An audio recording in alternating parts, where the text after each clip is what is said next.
Now, we know U.S. President Donald Trump just reopened the government for a limited period of 21 days. Now, during this time, he says he will allow the government to continue to function. But in the end, he will get his wall one way or another. And the only real question is, will the Democrats get something out of a deal or not?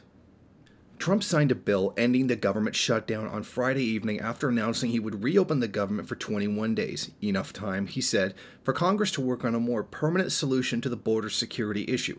At the end of that period, the government would either shut down again or he'd finally use those emergency powers he's talking about so much. So essentially, what the president is going to do is that if he cannot get the popular will behind something he wants to do, he will use emergency powers in order to do so. Now, we can very easily connect this and call him a Nazi. This is very much of, what Hitler did do. Create a false state of emergency, use that to give himself emergency powers to essentially get whatever he wants, bypassing any kind of democratic institution. Again, that would be far too easy to do. But let's face it, it's an oversimplification to simply call Trump a fascist. He's actually much more than that. He's a populist, racist thing. But to directly call him a fascist, I think is very misleading, considering that there's a very large portion of the capitalist class that's actually against him and the damage that he's doing to the country and to the national economy. But let's face this. This has been the hallmark of Trump's presidency. Make a promise and then not fulfill on it. Look at all the things that he said he was going to do when he ran for president and then ended up not doing that. I know that's very surprising. A politician didn't do what they said they were going to do. Yeah, that's, a new development, you could say. Now, Trump said that he would build the wall and then Mexico would pay for it. Well, that's not going to happen. Now it's the American taxpayer who's going to pay for it. And now it seems that he's going to use the emergency powers to circumvent democracy in order to do so. I mean, let's really face this. The people who voted for Trump, the MAGAs, they got played. Trump is not what they think he is. He is not what it is that they voted for. They believed a false hype to get something that they want. It's some kind of populist nonsense. Now, isn't this the same thing that Obama did to liberals in 2008? He made all kinds of populist claims like, redistribution of wealth and tax cuts for middle people and do more things for the poor, and then didn't do them. We also said that thing like closing Guantanamo Bay, which, by the way, Mr. Obama, if you're watching, we're still waiting on that one. And there was all kinds of criticism of the unending wars that happened under the presidency of George W. Bush.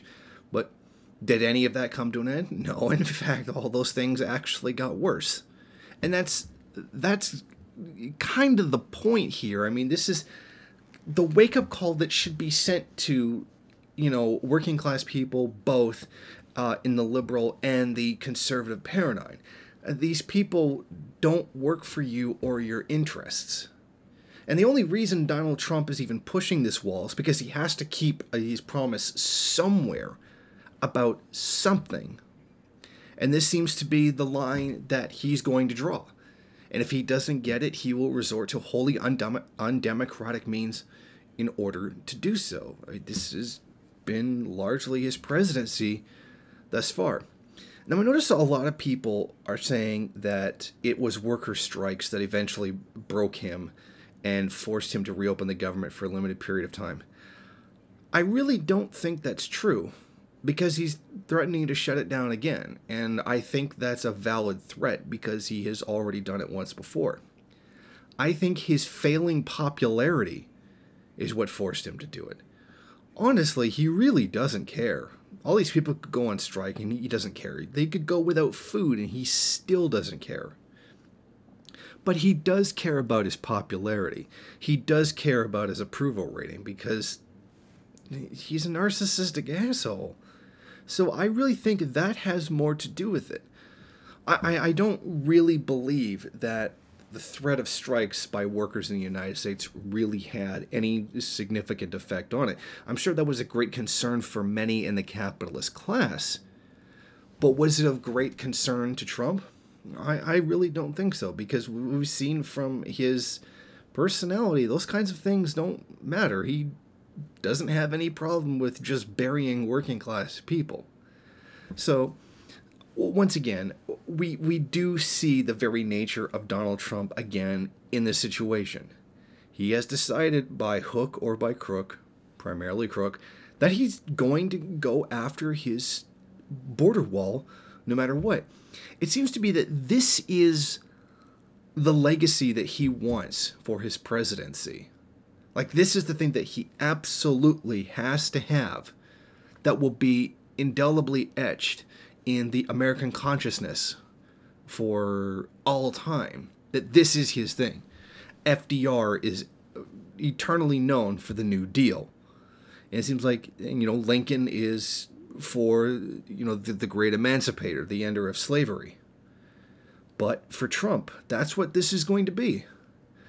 It's going to be a border wall, a completely unnecessary waste of money border wall, when there's other security measures that they could put in place. And that speaks really just to the state of politics in the U.S. right now. Thank you for watching. If you like this program, then please head over to my Patreon page and set up a monthly donation. It's your donations that keep this program running. Also, if you would like, please rate, comment, subscribe, and share in various social media.